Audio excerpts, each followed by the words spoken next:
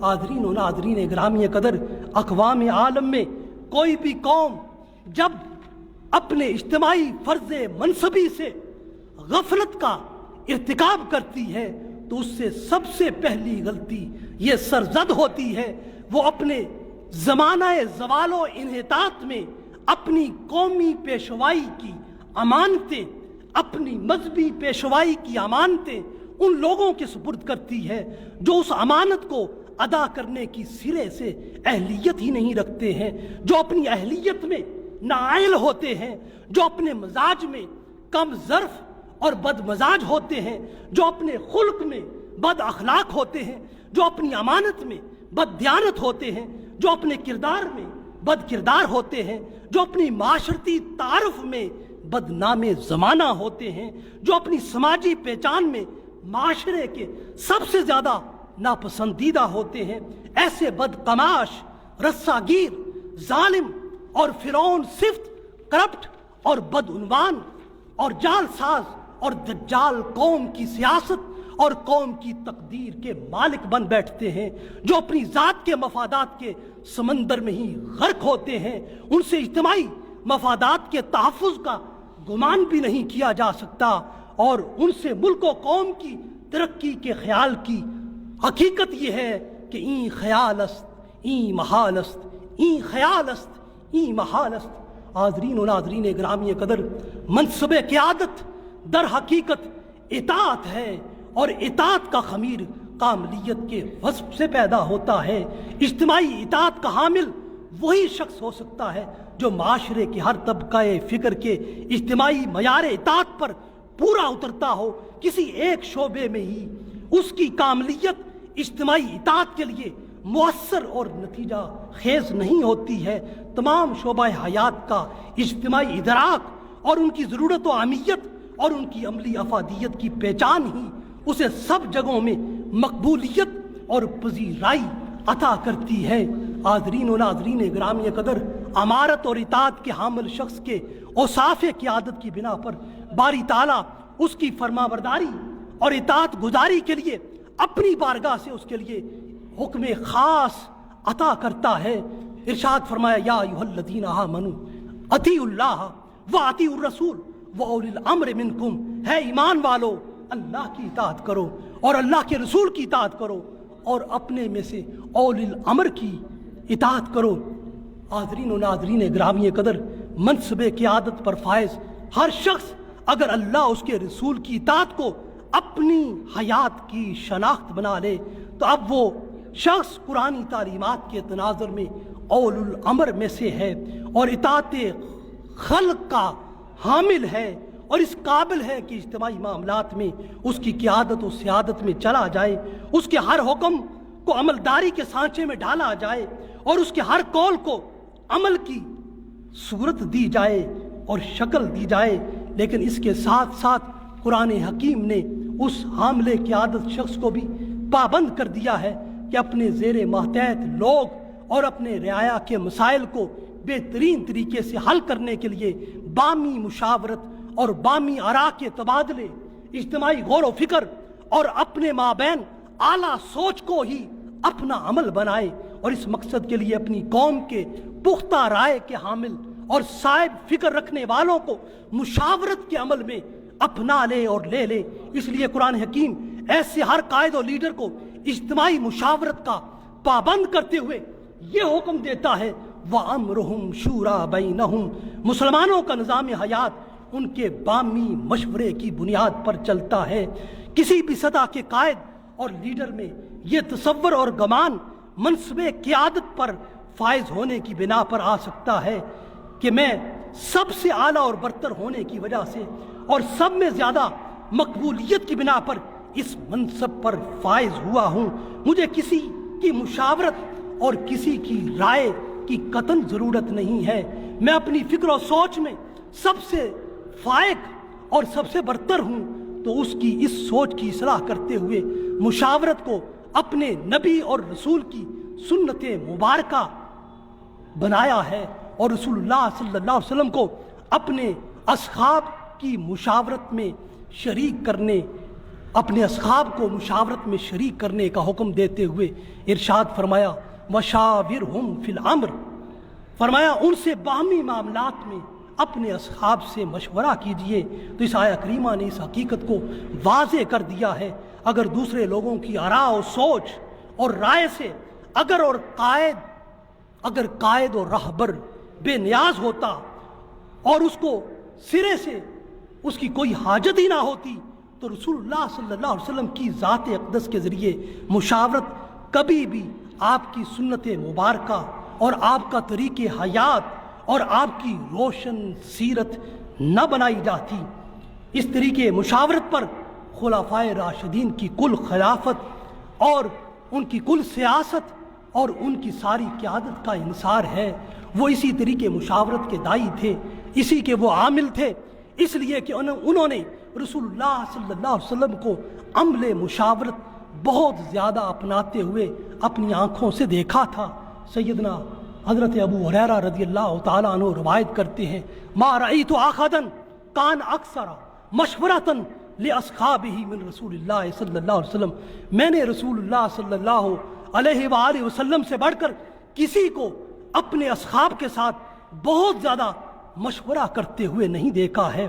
حاضرین و ناظرین گرامی قدر، مسلمانوں کا ہر ایک اجتماعی اور فلاحی معاملہ باہمی اجتماعی مشاورت سے ہی منعقد ہوتا رہا ہے، خواہ وہ انتخاب خلافت ہو یا نظام خلافت کو چلانے کے لیے نظم طریق حکومت ہو، اور اجتماعی مشاورت کا تصور اسلامی تاریخ میں خود کو کبھی خلافت کے ذریعے بنواتا رہا اور کبھی عہد جدید میں خود کو جمہوریت کے نام سے متعارف کرواتا رہا۔ کسی کو اس سے اتفاق ہو یا اختلاف، البتہ اس بات میں کسی کا اختلاف نہیں ہے کہ مشاورت مسلمانوں کا ایک اجتماعی متفق علیہ امر ہر دور کے اندر رہا ہے۔ ان کے جملہ معاملات، گھر کی زندگی سے لے کر باہر کی زندگی تک، ہر چیز مشاورت کے ساتھ چلتی رہی ہے۔ حضرت ابو بکر صدیق رضی اللہ تعالیٰ عنہ خلیفہ اول نے بحیثیت قائد اسی نظام مشاورت کے تحت بیت المال کو اپنی جاگیر، ذاتی جاگیر نہ بنایا اور قومی سرمایہ کو اپنے ذاتی استعمال میں نہ لایا، اور وہ غیر ضروری خرچ سے، اخراجات سے ہمیشہ اعراض کرتے رہے۔ انہوں نے پوری دور اندیشی اور احساس ذمہ داری سے اپنا فریضہ خلافت سر انجام دیا۔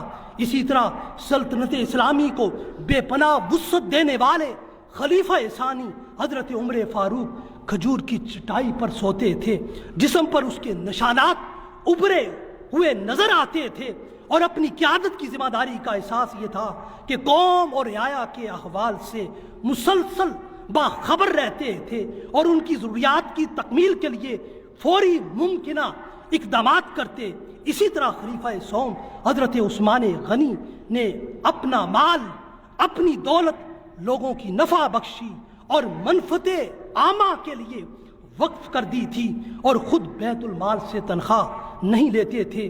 اسی طرح خلیفہ چہارم حضرت علی المرتضیٰ شیر خدا نے اپنی زندگی کی سادگی، ذاتی زندگی کی جو سادگی تھی، اس کو خلافت کا عظیم منصب سنبھالنے کے بعد بھی اسی طرح پہلے کی طرح قائم رکھا، اس میں کوئی فرق نہ آنے دیا۔ عیش و عشرت سے اور آسائش و راحت سے اپنی زندگی میں ہمیشہ دور رہے، انسانی خدمت میں ہمیشہ شب و روز اپنے آپ کو مصروف رکھا، اور آپ نے تمام فتنوں کا سد باب کیا۔ حضرت عمر بن عبدالعزیز نے بحیثیت قائد اپنے زمانہ خلافت میں عدل و انصاف کا بول بالا کیا اور اللہ کی زمین کو عدل و انصاف سے بھر دیا۔ انہوں نے اپنی جوانی کے دور کے ٹھاٹ باٹ کو، شان و شوکت کو خلافت کی ذمہ داری سنبھالنے کے بعد مسترد کر دیا، ترک کر دیا۔ حاضرین گرامی قدر، بلا شبہ ایک شخص میں قائدانہ وصف نہیں آ سکتا جب تک اس کی طبیعت میں عدل و انصاف نہ ہو۔ عدل کا جو پیمانہ اسلام نے ہمیں دیا ہے اس کی کوئی مثال ہمیں دنیا میں نہیں ملتی۔ رسول اللہ صلی اللہ علیہ وسلم نے اپنے قول و فعل سے عدل و انصاف کی شاندار مثالیں قائم کی ہیں۔ آپ صلی اللہ علیہ وسلم کی نظر میں امیر و غریب، شاہ و گدا، اعلیٰ و ادنا، آقا و غلام، حاکم و محکوم کے درمیان کوئی فرق نہ تھا۔ اسلام ہر جگہ عدل و انصاف اور مساوات کو قائم کرتا ہے۔ حاضرین گرامی قدر، ایک حقیقی قائد اور لیڈر کے لیے ضروری ہے کہ وہ کسی کی ذاتی عداوت اور سیاسی مخالفت اور کسی بھی عصبیت کی بنا پر عدل و انصاف کے پیمانوں کو نہ توڑے، بلکہ وہ ہر حال میں، ہر صورت میں عدل و انصاف کے ساتھ اپنا گہرا تعلق و ربط قائم رکھے۔ اس لیے قرآن کہتا ہے وَلَا يَجْرِمَنَّكُمْ شَنَآنُ قَوْمٍ عَلَىٰ أَلَّا تَعْدِلُوا، کسی قوم کے ساتھ دشمنی تمہیں عدل و انصاف کو ترک کرنے پر ہرگز مجبور نہ کرے۔ امام ابن تیمیہ عدل و انصاف کو بہت زیادہ اہمیت دیتے ہوئے فرماتے ہیں کہ سیاست شریعہ کی عمارت دو ستونوں پر قائم ہوتی ہے۔ ایک ستون یہ ہے کہ منصب اور عہدے اہل لوگوں کے سپرد کیے جائیں، اور دوسرا ستون یہ ہے کہ عدل و انصاف کے ساتھ تمام فیصلے کیے جائیں۔ حاضرین گرامی قدر، ایک حقیقی قائد کے لیے ضروری ہے کہ وہ اسلام کے تصور امر بالمعروف اور نہی عن المنکر کے تحت فوجداری جرائم کی سزائیں اس وقت نافذ کرے جب معاشرے میں نفاذ و حدود کے لیے حالات سازگار ہوں۔ اگر جرائم کے محرکات ترقی پذیر ہوں تو سزاؤں کے نفاذ سے پہلے جرم کی روک تھام کا خصوصی انتظام کرے۔ منصب قیادت پر فائز ہونے والے کے لیے یہ بھی ضروری ہے کہ وہ اپنی عقل اور حکمت میں بھی طاق ہو اور کامل ہو، تاکہ وفور عقل سے لوگوں کے حق میں بہتر فیصلے کر سکے، عقل کی زیادتی اور ثقافت کی بنا پر بہتر تجربات کر سکے، اعلیٰ فکر کو اپنی اچھی عقل کی بنا پر اپنا سکے اور حسن تدبیر کو فروغ دے سکے۔ ایک اعلیٰ قیادت کے لیے ضروری ہے کہ اپنی عقل میں پختگی کے ساتھ حکمت کے نور سے بھی مزین ہو، تاکہ وہ اجتماعی معاملات میں بہتر اور صائب فیصلے کر سکے۔ عقل کے مظاہر میں سے حکمت ایک عظیم مظہر ہے۔ اس لیے باری تعالیٰ نے قرآن حکیم میں ارشاد فرمایا وَمَن يُؤْتِ الْحِكْمَةَ فَقَدْ أُوتِيَ خَيْرًا كَثِيرًا، فرمایا جسے دانائی اور حکمت عطا کی گئی ہے بلا شبہ اسے بہت زیادہ خیر و بلائی عطا کی گئی ہے۔ ایک قائد اور راہبر کی عقل جب حکمت کی صورت میں ڈلتی ہے تو وہ لوگوں کی اصلاح اور فلاح کو اپنا مطمع نظر بنا لیتی ہے۔ حکمت نظری میں ایک قائد اشیاء کو ان کی حقیقت امر کے تناظر میں دیکھتا ہے، اور جبکہ حکمت عملی میں وہ قائد فرد کی اصلاح تہذیب اخلاق کے عنوان سے کرتا ہے، خاندان کی اصلاح تدبیر کے نام سے کرتا ہے، تدبیر منزل کے نام سے کرتا ہے، اور اپنے شہر، اپنے ملک اور اپنی پوری قوم کی اصلاح سیاست مدن کے نام سے کرتا ہے۔ حاضرین و ناظرین گرامی قدر، اسی لیے باری تعالیٰ نے قیادت کے اوصاف کا ذکر کرتے ہوئے سورہ صاد میں ارشاد فرمایا وَشَدَدْنَا مُلْكَهُ وَآتَيْنَاهُ الْحِكْمَةَ وَفَصْلَ الْخِطَابِ، ہم نے اس کی سلطنت کو مضبوط کر دیا، اسے حکمت و دانائی کی نعمت عطا کی اور اسے فیصلہ کن گفتگو کی نعمت عطا کی۔ حاضرین و ناظرین گرامی قدر، قیادت کے لیے حکمت لازمی امر ہے۔ حکمت کے تحت کتاب اللہ کا علم آ جاتا ہے، معاملات کی فہم و فراست آ جاتی ہے، جبکہ فصل الخطاب سے مراد کسی مقدمے کو سن کر صحیح، واضح اور دو ٹوک فیصلہ کرنا آ جاتا ہے۔ اس میں اظہار خیال کی قوت اور نطق و بیان کی اعلیٰ صلاحیت بھی فصل الخطاب میں آ جاتی ہے۔ قیادت کے اوصاف میں سے ایک عظیم وصف یہ ہے کہ وہ قائد اور وہ حقیقی قیادت خود کو علم کے نور سے مزین کرے، آراستہ کرے۔ بلا شبہ دنیا کی ہر ترقی کا راز علم میں ہے، قوموں کی اٹھان علم میں ہے، ملکوں کی عظمت فروغ علم میں ہے، قومی سطح پر معاشی اور سیاسی استحکام علم سے ہے۔ علم سے ہر شعبہ حیات کی رفت ہے، علم ہی قیادت کی اصل شناخت ہے۔ علم سے معاشرے میں امن و سلامتی کا قیام ہے۔ علم کی بے پناہ فضیلت سے آگاہ کرتے ہوئے قرآن نے دو ٹوک انداز میں ہمیں متوجہ کیا ہے فرمایا حل یستوی الذین یعلمون والذین لا یعلمون، آپ فرمائیے کیا علم والے اور بے علم، عالم اور جاہل برابر ہو سکتے ہیں؟ حاضرین گرامی قدر، علم ہی کی بنیاد پر انسان ایک مضبوط حاکم بنتا ہے۔ قیادت کے باب میں حاکم اس شخصیت کو کہتے ہیں جو انسانوں پر ظلم اور کج روی کو روکتا ہے اور ان کو عدل و انصاف اور جملہ حقوق حیات فراہم کرتا ہے۔ حاضرین و ناظرین گرامی قدر، میں خلاصہ کلام کی طرف بڑھتے ہوئے عرض کروں گا کہ لیڈرشپ رہنمائی کرنے کی اہلیت کا نام ہے، اور یہ لیڈرشپ انسان کی ذہانت، اس کے فہم اور اس کی اخلاقی اقدار سے تشکیل پاتی ہے، جو ایک فرد واحد کو اپنی بے شمار قابلیت اور اعلیٰ درجے کی صلاحیت سے متاثر کرنے کی استعداد عطا کرتی ہے۔ ہر لیڈر کو اپنے اپنے میدان میں بے شمار چیلنجز کا مقابلہ اور سامنا کرنا پڑتا ہے۔ لیڈرشپ ان سلگتے ہوئے مسائل اور چیلنجز کو حل کرنے کا نام ہے۔ لیڈر کو ہی اپنے حالات کا مقابلہ کرنا ہوتا ہے اور اپنی منزل کی طرف بڑھنا ہوتا ہے۔ لیڈر اپنے زمانے میں نابغہ روزگار ہوتا ہے۔ اپنے معاملات کو سدھارنے اور اپنے ماتحتوں کو متحرک رکھنے کا ایک زبردست وصف اپنے اندر لیڈر ہی رکھتا ہے۔ لیڈر ہمیشہ ایک ہدف کا تعین کر کے آگے بڑھتا ہے، اور اس ہدف کو حاصل کرنے کے لیے وہ ہر طرح کی سعی و کاوش اور محنت و جد و جہد کرتا ہے۔ ایک مؤثر لیڈر اپنے اندر کرشماتی خصوصیات رکھتا ہے اور عمدہ اور تاریخی فیصلے کرتا ہے۔ اپنے ہم خیال لوگوں کو ایک مشترکہ مقصد حاصل کرنے کے لیے مسلسل متحرک رکھتا ہے اور بھرپور انداز میں اپنی بات کو دوسروں کو سمجھاتا ہے اور ان تک پہنچاتا ہے، ان کو فعال اور متحرک کرتا ہے۔ ایک لیڈر کو ہمیشہ اپنے میدان کے نئے نئے رجحانات کا مطالعہ کرتے رہنے چاہیے، تاکہ وہ خود کو اپنے میدان میں مستحکم رکھ سکے اور اپنے میدان میں نئے نئے تجربات حاصل کرتا رہے، اور ساتھ ساتھ اپنی قیادت کے انداز کو بھی بدلتا رہے اور اپنی قیادت کے انداز کو زمانے اور حالات کے موافق کرتا رہے۔ مقصدیت ایک کامیاب لیڈرشپ کی بنیادی پہچان ہوا کرتی ہے۔ واضح مقصدیت کے بغیر انسان اپنی صلاحیتوں کا ضیاع کرتا ہے۔ لیڈر وہ ہے جس کی دوسرے لوگ بھی پیروی کریں۔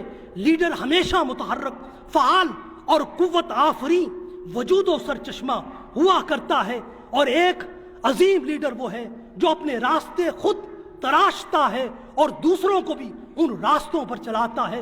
رائے حیات ہمیشہ بدلتی رہتی ہے، لیڈر بھی وقت کے ساتھ ساتھ اپنی پالیسیوں کو بدلتا رہتا ہے۔ ان بدلتے ہوئے حالات میں اٹھائے جانے والے قدم بڑے سوچے سمجھے ہوتے ہیں، اور اسے اس سلسلے میں اپنے اندر تجسس اور تیقن کے وصف سے فائدہ اٹھانا چاہیے۔ ایک لیڈر کو اپنے مطلوبہ مقصد کو پانے کے لیے اپنی سوچ اور تجربے کے ساتھ ساتھ متعلقہ وسائل کو بھی قوم کو فراہم کرنا ہوتا ہے۔ لیڈر انفرادی مفاد کی بجائے اجتماعی مفاد کو حاصل کرنے کی ترغیب دیتا ہے، جسے وہ معاشرے کے مختلف طبقات کے سامنے اس طرح پیش کرتا ہے کہ پورا معاشرہ اس کے اصول کے لیے متحرک ہو جاتا ہے۔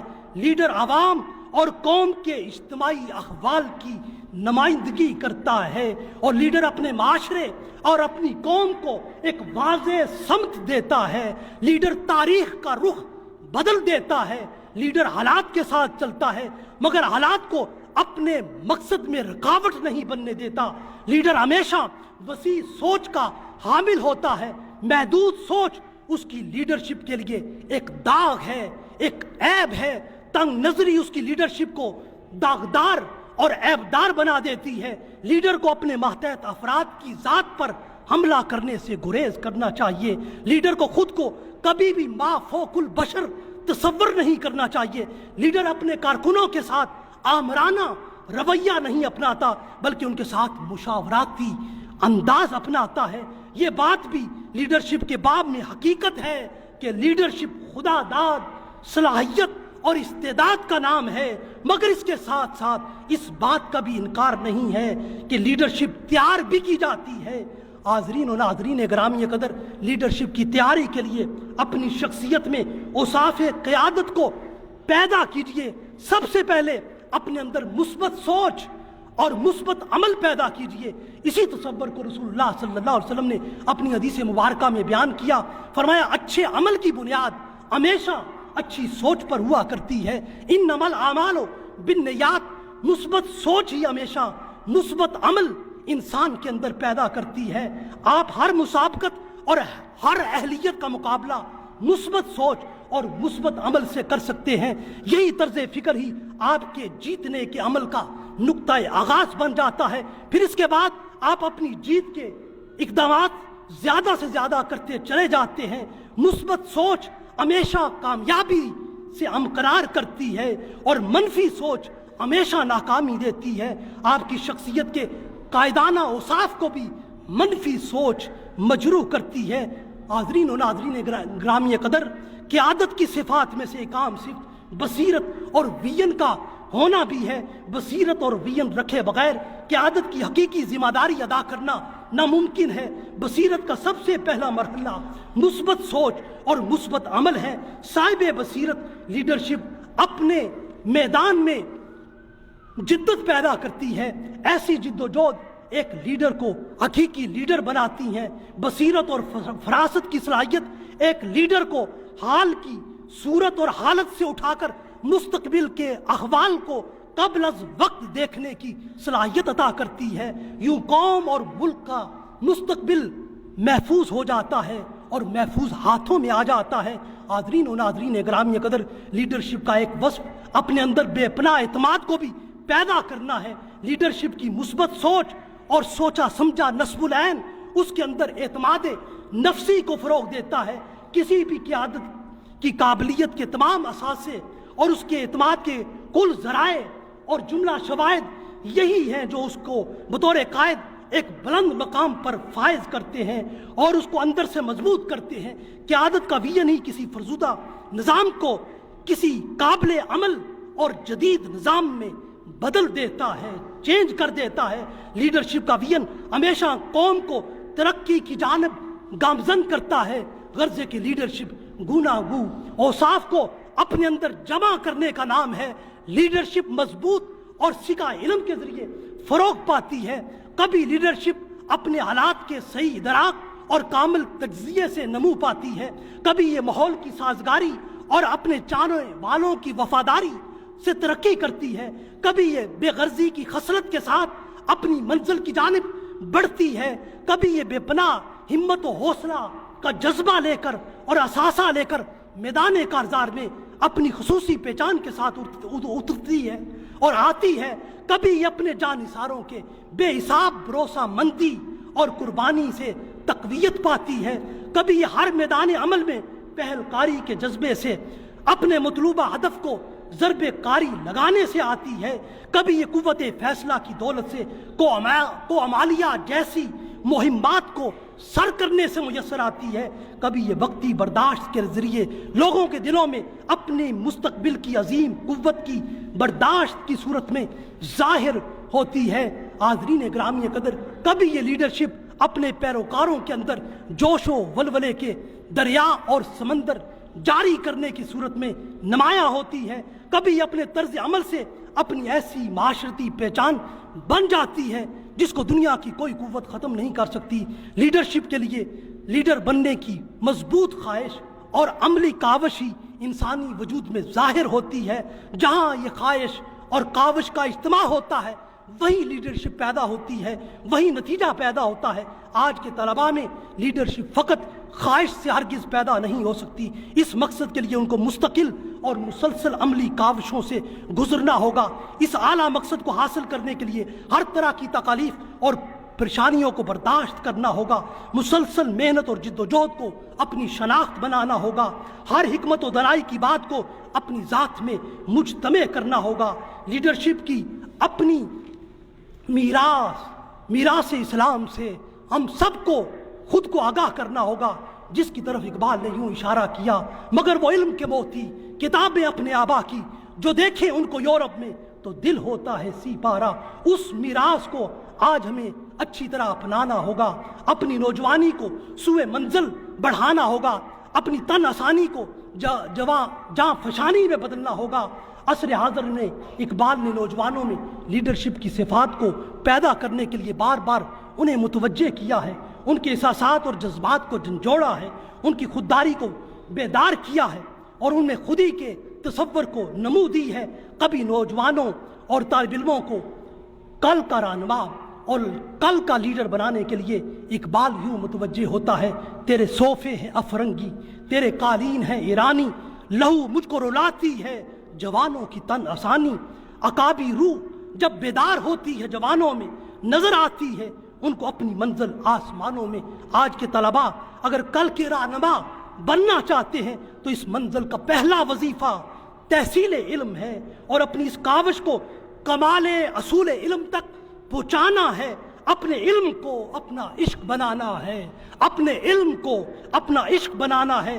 اگر ایسا عمل آج کا ہر طالب علم کر لے تو اس کے لیے نیا زمانہ اس دنیا میں پیدا کرنا آسان ہے، نئی صبح و شام پیدا کرنا اس کے لیے آسان ہے، اور یہی ایک حقیقی لیڈرشپ کی کمال صفت ہے جس کو اقبال یوں کہتا ہے: دیار عشق میں اپنا مقام پیدا کر، دیار عشق میں اپنا مقام پیدا کر، نیا زمانہ نئے صبح و شام پیدا کر، نیا زمانہ نئے صبح و شام پیدا کر۔ وآخر دعوانا ان الحمدللہ۔